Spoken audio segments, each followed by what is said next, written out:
ఉంటున్నాం. హాయ్ అండి. ఫస్ట్ ఏం మాట్లాడాలని ఆలోచిస్తున్నప్పుడు ఆదిత్య గారి స్పీచ్ చూశాను. మీరు మీ తెలుగుని పొగిడితే ఫస్ట్ మీరు మాట్లాడిస్తారని అర్థమైంది. సో నిజంగా గీత గారు మీ తెలుగు నిజంగా బాగుంటుంది అని ఫిక్స్ అయిన వెంటనే భీమ్స్ గారి స్పీచ్ విన్నాను. ఆయన తెలుగు చాలా బాగుంది. నాకు ఆయన రాంబాబు పాట నుంచి నాకు ఆయన మ్యూజిక్ అంటే ఇష్టం ఈరోజు కలగడం జరిగిందనమాట.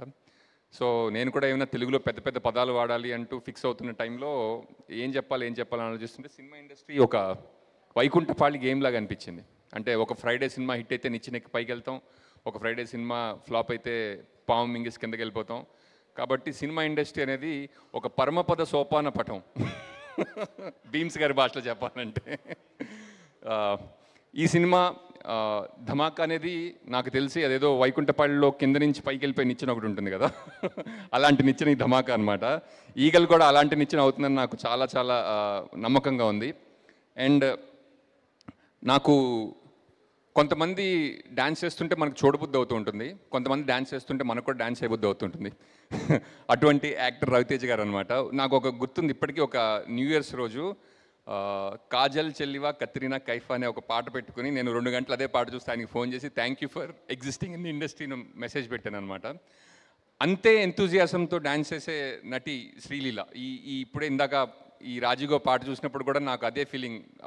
అంటే ఒక మంచి యాక్టర్ అండ్ యాక్ట్రెస్ ఉండి ఒక మంచి మ్యూజిక్ డైరెక్టర్ సాంగ్ ఉంటే ఆ సాంగ్ ఎన్ని కాలాలు నిలుస్తుంది అనడానికి ఇలాంటి పాటలు నాకు నిదర్శనం అనమాట. నేను కొన్నాళ్ళు రవితేజ గారు యాక్టింగ్కి ఫ్యాన్ని.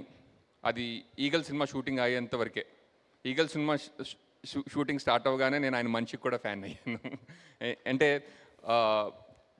ఆయన అలా కనిపిస్తారు కానీ చాలా స్పిరిచువల్ మనిషి అని నా ఫీలింగ్. అంటే ఏ విషయాన్ని ఎంతవరకు ఆలోచించాలి, ఎంతవరకు వదిలేయాలి, అంటే నిజంగా లైఫ్లో బుర్రను ఎంతవరకు వాడాలో అంతవరకు వాడి ఆనందంగా పనిచేస్తూ అందరినీ ఆనందంగా చూసుకునే మనిషి ఆయన. I'm a big fan of your personality also sir. And నాకు ఈ అవకాశం ఇచ్చినందుకు విశ్వప్రసాద్ గారికి thank you so much sir. అంటే చాలా ప్రొడక్షన్ హౌసెస్ మనం సినిమా చేసి వెళ్ళిపోతూ ఉంటాం, కానీ నాకు విశ్వప్రసాద్ గారు ఎప్పుడు పరిచయం అయ్యారో నాకు గుర్తులేదు. It's been such a long journey with him and it's almost become like a home banner for me also. And Karthik garu thank you.